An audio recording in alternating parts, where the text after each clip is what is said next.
For the first time, Americans today are not free to say what they think. If they say something deemed offensive or insensitive or, worst of all, hate speech, they may be in serious trouble. They may be punished for violating the unholy commandments of the 90s, commonly known as political correctness. But is political correctness a new phenomenon? We'll show you tonight that political correctness has been in the making for more than 8 decades. And it seems that a deteriorating society is exactly what political correctness strives for. But just what is political correctness? As you're about to see, political correctness is nothing less than a Marxist ideology. Marxism translated from economic into cultural terms in an effort going back not to the 1960s, but to World War I. Marxist theory had predicted that if war came to Europe, the working class in every European country would rise in revolt. But that theory proved wrong. When the First World War began in 1914, the workers' loyalty to their country proved stronger than their so-called class consciousness. They willingly put on their uniforms, French or German, Austrian or Russian or British, and marched off by the millions to fight each other. In 1917, a Marxist revolution did occur in Russia, but it failed to spread to Western Europe, again contradicting orthodox Marxist theory. At the war's end, Marxist theorists had to confront the question, what had gone wrong? Antonio Gramsci in Italy and Georg Lukács in Hungary believed they had the answer. Gramsci and Lukács argued that Western culture had blinded the working class to its true Marxist class interests. Before a Marxist revolution could take place, Western culture had to be destroyed. In 1919, Lukács, who was considered the most brilliant Marxist theorist since Marx himself, asked, "Who will save us from Western civilization?" That same year, 1919, Lukács became Deputy Commissar for Culture in the Bolshevik Bela Kun government in Hungary, where he launched a program of cultural terrorism. As part of that program, Lukács introduced a radical sex education program into the Hungarian schools. Political correctness, as we know it, was already beginning to take form. He tried to actually undermine the unity of the family, and that was one of the reasons that he tried to introduce sex education. Laszlo Pastor, a leader in the Hungarian resistance against the communist takeover of Hungary after World War II, explains why children were targeted. It's always much tougher to convert an adult, to do something what he was taught not to do. The program left great residual effects on Hungary. The only thing what we were permitted to accept as far as culture is concerned, what they were teaching, that was it. Free thinking was a very big sin. The Bela Kun government lasted only a few months, in part because the Hungarian working class was outraged by Georg Lukács' assault on traditional Western culture.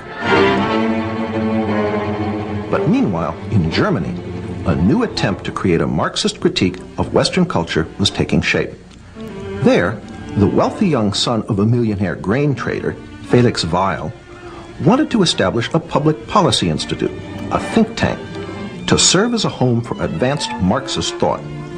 Modeled on the Marx-Engels Institute in Moscow, Weil's think tank was originally to be named the Institute for Marxism. Martin Jay, chairman of the history department at Berkeley, an author of a history of the Frankfurt School, explains why the name was changed to the Institut für Sozialforschung, the Institute for Social Research. But I think they were very interested in trying to avoid being overly labeled. So it's a fairly bland name, the Institute of Social Research. The Institute was affiliated with Frankfurt University in Frankfurt, Germany, and in time became known simply as the Frankfurt School. The Frankfurt School formally opened its doors on June 22, 1924, but it had already held its first seminar on theory in the spring of 1923. There, almost 24 Marxist scholars gathered for what Weil, the sponsor, called a Marxist study week. One of the participants was Richard Sorge, later a famous Soviet spy. Another was Georg Lukács. Lukács' writings on culture were the basis for much of the program. Almost half of the participants in this Marxist study week would later be affiliated with the Frankfurt School. Following Lukács's lead, the Frankfurt School would be the vehicle that translated Marxism from economic into cultural terms, giving us what we now know as political correctness. The Frankfurt School's first director was an Austrian Marxist economist, Karl Grünberg. Grünberg's principal effort was to firmly establish the Institute's Marxist nature. In his inaugural address, which opened the Institute's new building in Frankfurt, Grünberg said, "It has been our intention here from the outset to maintain uniformity in the way we look at problems and go about solving them. I too am one of the opponents of the economic, social and legal order which has been handed down to us from history, and I too am one of the supporters of Marxism. In the new research institute, Marxism will from now on have a home." Under Karl Grünberg, the Frankfurt School worked mostly on economic questions and the labor movement, conventional Marxist subjects. But in 1930, Grünberg was replaced as director by a young Marxist intellectual with very different ideas, Max Horkheimer. Horkheimer quickly began to use the Institute to develop a new Marxism, very different from the Marxism of the Soviet Union. First, recognizing the economic success of capitalism, Horkheimer announced that revolution was unlikely to come from the working class. The Frankfurt School would have to find a substitute. Well, this was the great question. The great question is there a surrogate for the working class? The Frankfurt School would not find an answer to this question until the 1960s. But meanwhile, Horkheimer moved to revive Lukács's work by making the culture, not the economy, the central focus of the Frankfurt School's work. As Martin J. writes in his History of the Frankfurt School, The Dialectical Imagination, if it can be said that in the early years of its history, the Institute concerned itself primarily with an analysis of bourgeois society's socio-economic substructure, in the years after 1930, its prime interest lay in its cultural superstructure. Indeed, the traditional Marxist formula regarding the relationship between the two was called into question. The key to the Frankfurt School's work on culture was the crossing of Marx with Freud.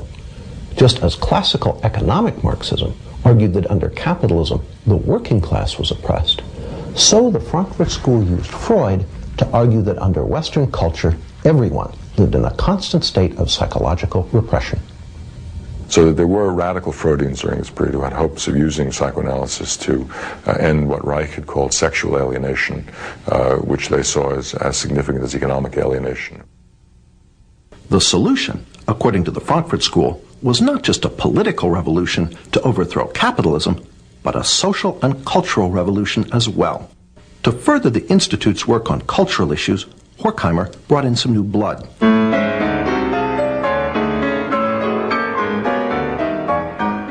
The new members included a sometime music critic, Theodor Adorno. Martin J. sees this edition as critical. Well, Adorno is perhaps the most fecund and, I think, brilliant of all the members of the Frankfurt School. Another new member was Erich Fromm.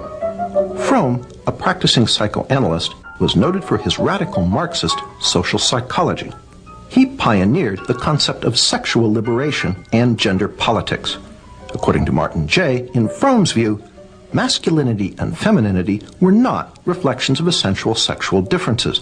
They were derived instead from differences in life functions, which were in part socially determined. Another piece of political correctness was falling into place. In 1932, Herbert Marcuse became a member of the Institute for Social Research. Marcuse would ultimately become the most important member of the Frankfurt School for the development of political correctness. In the 1950s and 60s, Marcuse would complete the translation of Marxism into cultural terms